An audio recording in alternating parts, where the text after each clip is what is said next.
Hi, I'm Sarah from The Upcoming. A real pleasure to be able to speak to you all today. How are you doing? Good. How are Very you? well, thank you.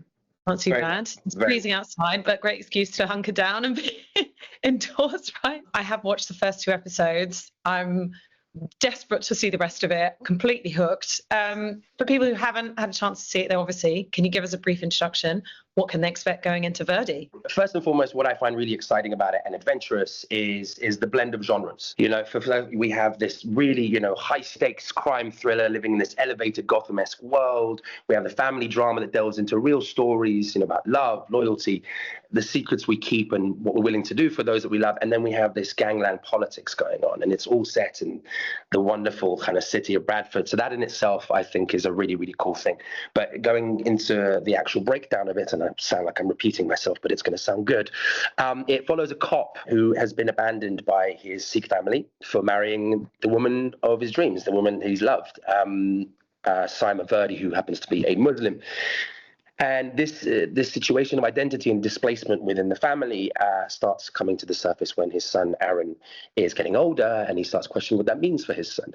Simultaneously, we have a serial killer on the loose, single-handedly trying to take Bradford to ransom, and Harry's 2 loves, his family and his city, will be challenged as he has to potentially only pick one. Dun dun dun, and I'm done. That was brilliant. Yeah, you must have done that before because it was too good, too well rehearsed. Amit, you've got to give your one. You've got to give, because it's so good. Yeah, I think when I started writing the series, I always have when I started writing the books, and it transferred well to screen. Was the show is about pace, passion, and power. So it's the pace about having so much going on in Harry Virdee's life.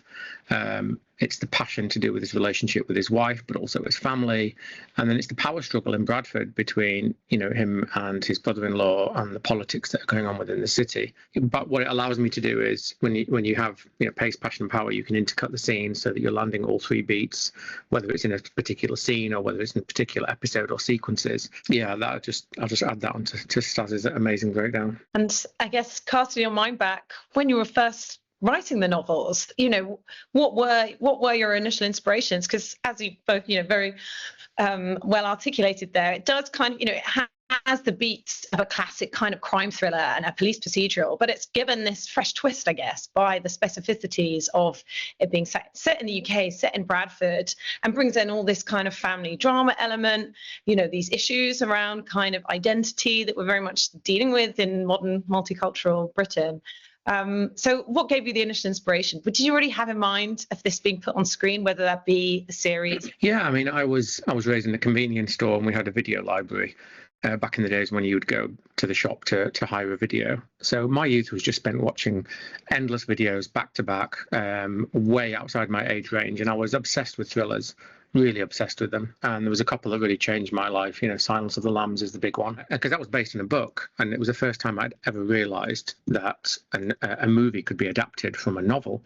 So I was hooked. I read Silence of the Lambs. I compared it to the TV show, to the film, and I thought to myself, well, this character doesn't exist in the South Asian world anywhere in the Western world. I was very aware that the South Asian community was always almost pigeonholed back in early 2000s to comedy, whether it's Goodness Gracious Me, or we had some really amazing stand-up comedians who were absolutely killing it globally, but nobody had done drama. And I thought, well, at some point, somebody's going to develop a character that actually truly showcases what the South Asian community are about in terms of drama and that kind of heightened world. So I started writing in 2006, and it took me a long time. I went from being a corner shop keeper to a pharmacist, who then thought, let me just try writing. But because I'd read a lot as a youngster, and I'd watched a lot of content, I started writing, and it took me 10 years to get the books to print. But I had written the books as a screenplay, basically. I'm a very visual storyteller. So each scene was a set piece or a certain location in Bradford, and I tried to mirror the location with what was happening with the emotion so that it really adds to the drama. It's taken a while. I think that, the books came out in 2016, and then we entered a period of development.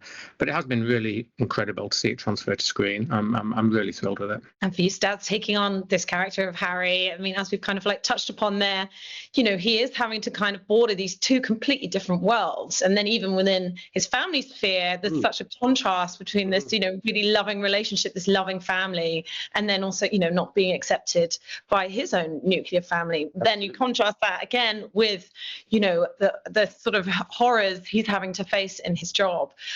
So it must have been a gift of a role, but there's also probably quite a few challenges in that, you know, whether that's kind of understanding the physicality of it, or also the emotional elements. Yeah, you know, 100%. I always said, you know, when I first started trying to break this down and get my head around it, there's this Harry the father, Harry the detective, and Harry the abandoned son, you know, and and what was interesting to me or informative to me is finding when these worlds clash and what happens when these worlds clash, because I think this man has done very well up until now at trying his best to compartmentalize them and keep them somewhat separate.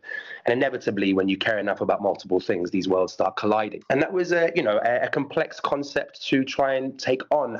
That being said, you know, there were through lines in my own experience, my own relationship with culture, my own relationship with the complexity of my family, you know, and love for my wife. You know, these are all concepts that are very human and very, very personal, I suppose, to a lot of people, but to me, and it was a case of really doubling down on these ideas and embellishing on them and trusting the script and trusting the lovely cast. And for you, Aysha, taking on, I mean, you know, she's got such an inner strength to her, so it almost feels like whatever is being thrown at her from all directions, she kind of provides this anchor in a way for Harry. But, you know, that it is hard for them to kind of maintain, you know, that loving relationship they have. So how did you kind of work on that together, and how did you approach playing Simon? From the moment I met Staz, I think in the chemistry reading, we were talking about how this couple should be a team and that they should be equals in their relationship, and that was really important to both of us. And I think exactly what you said, that's part of the reason why I loved Simon. She has this inner strength, and like, she's an A&E nurse. They're badass, like, you know, she's incredible. But I think what was really exciting to me is when Amit explained what would happen to her over the whole arc of the story, because basically her world starts to unravel and she learns things that she couldn't even imagine to be true about her husband, about her brother, about the city she lives in and loves. And as an actor, that's just really exciting, that by the end of the series, she's a completely changed human being and her life is completely turned upside down. You know, I think also for all of us is understanding the pride to be Bradfordian, you know, and there was a very, very, you know, we went to a couple of dinners with Amit and I rolled around the streets here and there where I could, and there was a feeling of, you know, whatever this is, it is ours. You know, you're not from Yorkshire, you're not from Leeds, you're Bradfordian, and understanding that level of loyalty to a community and to a city was also really, really important to kind of access and understand. There's that great line where says, you know, oh, but this is England, and it's like, no, this is Bradford. I'm so glad you like that. It's like a backwards comedy moment, because the stakes are horrific and it's like, what the hell is going on? But then at the same time, there's this moment of levity between the two, you know, the brothers-in-law, and I chuckled watching it too. So I'm glad you liked it. And what do you think the significance is, I guess, of putting, you know, this place on screen? Like, you know, we haven't perhaps had a chance to see that before, particularly, as you said, Amit, in this genre. The fact that it is also, you know, the year, it's City of Culture for 2025, you're going to be doing the premiere there. It does feel like it's sort of like quite a watershed moment to sort of throw a spotlight on part of the country that we perhaps don't always have on screen. Yeah, I think Bradford has received a negative press for a long time. And I think that what people don't realise is that, you know, it was the richest, most powerful city in Europe. If you go back a couple of hundred years with the Wool Empire, you know, Bradford made the curtains that sat in the White House. You know, we were a real powerhouse. And like any city, when that industry declines or collapses, you go through a period of change. And Bradford's been changing for a long time. But I don't think anybody outside of the city really realizes that, because they're too busy with cliches and old school narratives. But you have old Bradford and you have new Bradford. And I think what I've tried to do in the show, and I think what we've done really well, the entire team involved in producing it, is to juxtapose new Bradford with old Bradford. And, you know, for me, yes, you know, I'm very passionate about my city. I've never left. Why would I? I think it's the greatest city on earth. Obviously, I'm biased because I live here, but For me, just walking around the city, and there's so much history, there's so much diversity, and you can still see that powerful city that once was. And I firmly believe, with City of Culture, and it's the kickstart to Bradford reclaiming its rightful place as one of the best cities. Well, it is the best city in England, but I think everybody now will start to realise that. Yeah, I don't know any other shows that have had any cities in the UK that have had shows with the score of Hans Zimmer. So I think Bradford wins on that one. We win that one hands down. Hands down. See what I did there? There are some pretty full-on scenes. It's so hard to talk about any of them without massive spoilers. Some of the scenes with your father, with Harry's father, some of the things that happen on the crime side. Were there some moments that were really hard to film, to pull off, some really challenging bits? Yeah, I think ultimately when you're trying to do this truthfully and honor where these stories come from and the complexity of family dynamics, complexity of power dynamics, but the complexity of holding on a secret from the people you love most. They should be tough. I don't know. I mean, maybe for Daniel Day-Lewis it wouldn't be, but but ultimately, accessing these things and activating them on cue truthfully takes work and takes opening yourself up. And it was a wonderful opportunity to go there and go there fully. And again, none of us, I'm sure Simon and Aysha will agree, none of us could have done it without the patience and the collaboration of the cast and Amit's willingness to talk about, the scenes and how we can access it and make it as powerful as possible.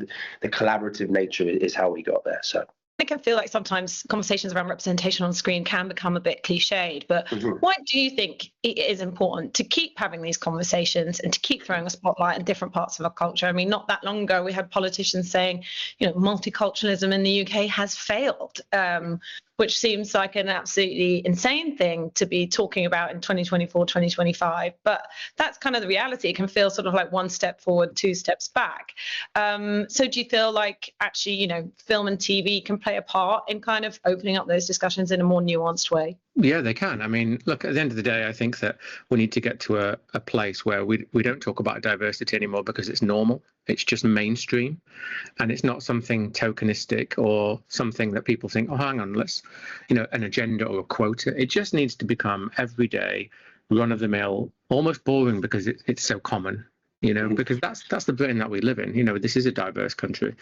And I think that when it comes to TV, obviously, it's the medium that a lot of us, well, the majority of us, to go to. And I think that when you see yourself, I mean, that's why I started writing, when you see yourself reflected on screen, it shows, firstly, other people that it can be done, but also it just normalizes it. And so we're not, almost fetishized. It's just normal. And when I was writing the show, yes, I'm trying to deliver a heightened, elevated show that's really kick-ass and hits all those really cool genre beats that we know. But I'm also trying to emotionally engage the audience so that they feel the characters, they see the characters, and they go with the characters. And it's not because they're brown or it's because they're diverse. It's because we just love the characters.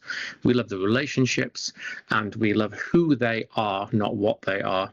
And I think that was always at the forefront of my mind when I was writing. I think that's what the show does so well, is the image of a BBC crime drama and a British BBC crime drama. And this is exactly what this is, but maybe not how people would imagine it. And I think that's changing things, and that's the sort of stuff that we need to see more of, and till we get to a point where we don't have to have the conversation about it anymore. I think that's exactly it. I think how we normalize it, and I'm going to be regurgitating versions of what these two wonderful people said, is we normalize it by not, someone said to me, it's about, our show is by Asians, but it's not just for Asians. And how we do that is by dialing into the very human qualities that exist and themes that exist in this show. We all understand love. We all understand loyalty, the loss of loyalty.